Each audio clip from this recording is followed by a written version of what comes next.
नमस्कार दोस्तों, मैं रविंद्र त्रिपाठी आप सबका अपने YouTube channel cinema with Ravindra Tripathi पर स्वागत करता हूं। मित्रों, आज मैं किसी फिल्म की चर्चा नहीं करने जा रहा हूं। आज मैं एक वेब सीरीज़ की चर्चा करने जा रहा हूं और उस वेब सीरीज़ का नाम है गिल्टी माइंड्स। ये अमेजन जो प्राइम वीडियो है उस पर आ रहा है और इसके 10 एपिसोड हैं। मैंने सारे एपिसोड देख लिए हैं और मुझे ये सीरीज़ बहुत अच्छा लगा, लेकिन इससे मेरा एक निजी जुड़ाव भी है। निजी जुड़ाव ये है कि इसकी जो एक निर्देशक है, इसमें दो निर्देशक हैं, शेफाली भूषण और जयंत सोमलकर। तो शेफाली भूषण को मैं लगभग 30-35 साल से जानता हूँ। वो उस ज़माने में जब दिल्ली में वो एक्ट वन ग्रुप के साथ जुड़ी हुई थी, रंगमंच करती थी और कई नाटकों में उन्होंने अभिनय किया है। बहुत अच्छी अभिनेत्री, थिएटर की तो बहुत अच्छी अभिनेत्री थी उस ज़माने में। अब वो पता नहीं दिल्ली में, बम्बई में थिएटर कर रही हैं या नहीं कर रहे हैं, पर एक थिएटर पर्सनालिटी के रूप में भी वो इमर्ज हुई थी आज के 30 साल पहले दिल्ली में। तो उस समय से मैं उनको जानता हूँ, तो मुझे खुशी है कि उन्होंने वेब सीरीज़ बनाई है और इसका निर्देशन किया है। दूसरी बात जो मुझे ये अच्छी लगी और वो ये कि इसमें कई ऐसे सोशल इश्यूज़ इमर्ज किए हैं जो हमारे समाज में अभी धीरे धीरे सामने आ रहे हैं। जैसे एक बताऊँ कि ड्राइवरलेस कार, दुनिया में ड्राइवरलेस कार बनने शुरू हो गए। अमेरिका में तो ड्राइवरलेस ट्रक भी बनते हैं। हिंदुस्तान में भी चर्चा है कि ड्राइवरलेस कार आएंगे। अब ड्राइवरलेस कार जब आएंगे तो क्या होगा, कानून क्या कहेगा? ड्राइवरलेस कार की वजह से कोई दुर्घटना होती है तो उसका जिम्मेदार कौन है? कार कंपनी है या जिसको धक्का लगाया, जिसको चोट लगी या जो मर गया उस ड्राइवरलेस कार के कुछ अनियंत्रित होने की वजह से, उसकी जिम्मेदारी किसकी है? ये लीगल इश्यूज है, ये इसके बारे में भी साफ नहीं है।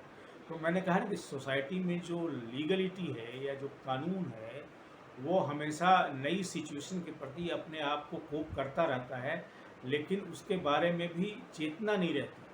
तो ऐसे कई सारे मुद्दे हमारे समाज में उभर रहे हैं जिसके बारे में जो पहले लीगल जो लॉ है या जो पहले जो विधि बना हुआ है हमारे यहाँ, वो साफ साफ नहीं है, क्योंकि सोसाइटी में उस तरह की चीज़ें नहीं थी।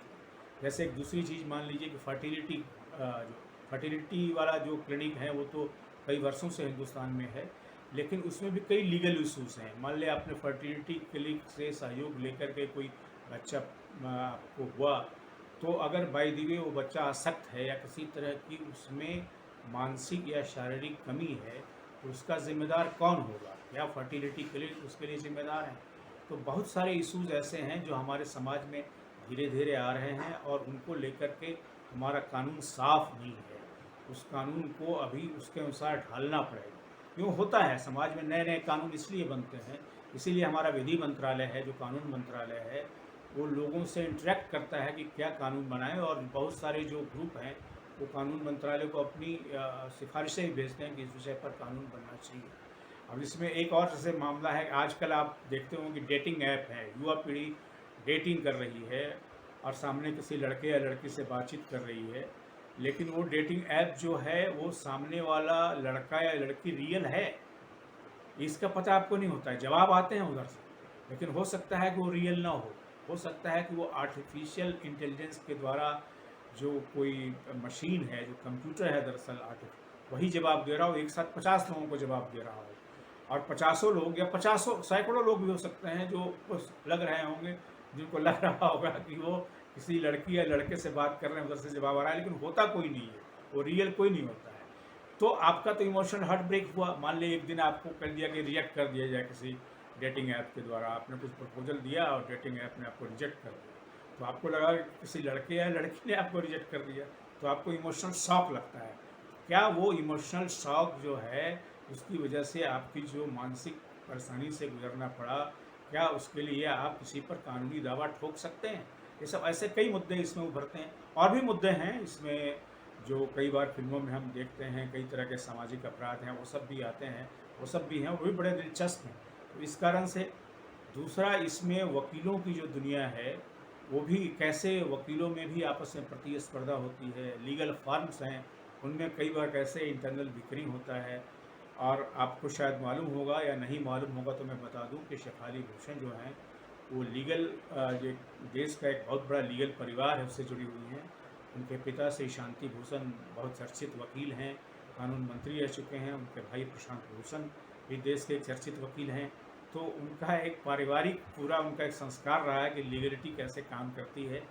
तो एक तरीके से जो लीगल फर्म हैं, वकीलों की दुनिया है, अदालतों में क्या दांव पेच होता है, जजेस को कैसे इन्फ्लुएंस किया जाता है, कोई जज क्या अपने बेटे के लिए कभी कुछ गलत काम भी कर देता है, तो ये सब भी है। और तीसरी जो बड़ी बात इसमें लगी, इसमें जो फीमेल इमरजेंस है, इसकी जो श्रेया पिलगांवकर जो इसमें प्रमुख वकील की तरफ के रूप में होती है, उनके सामने दीपक राणा है, लेकिन श्रेया पिलगांवकर का जो कैरेक्टर है एक महिला वकील का, वो भी एक कैसे हमारे और पूरी दुनिया के वकालत की दुनिया में महिलाएं एक अच्छे वकील के रूप में उभर रही हैं। उनकी क्या समस्याएं हैं, उनकी निजी समस्याएं क्या हैं, पारिवारिक समस्याएं क्या हैं और प्रोफेशनल चैलेंजेज उनके सामने क्या है, ये सब आपको इसमें देखने को मिलेगा। मैं आपको ये इसको रिकमेंड करता हूँ कि अगर आपको मौका मिले तो इस वेब सीरीज़ को अवश्य देखिए। इन्हीं के साथ मैं आपसे विदा लेता हूँ। धन्यवाद।